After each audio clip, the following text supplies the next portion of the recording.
Bakr জাৰিহাটাত নিষিদ্ধ গোমাংসসহ এজনক আটক আৰক্ষী।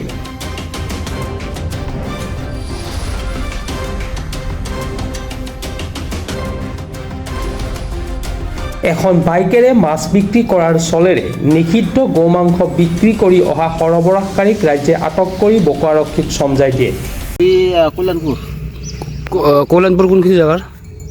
নাইটৰ ক'ত নিছিলে আৰু মাংসখিনি ক'ত লৈ যাব? এই জাৰিহাট এই কি তাৰাবাৰী লৈ গ'ল হয়। কিমান কিলো আছে মাংসখিনি? 11 কিলো।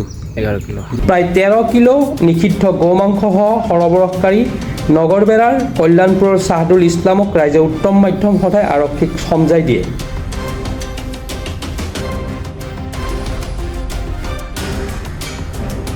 বাইকেৰে মাছ বিক্ৰী কৰে যদিও মাছৰ ভিতৰত মোনা এখনেৰে নিষিদ্ধ গোমাংসখিনি বিক্ৰীৰ বাবে লৈ গৈছিল সৰবৰাহকাৰীয়ে।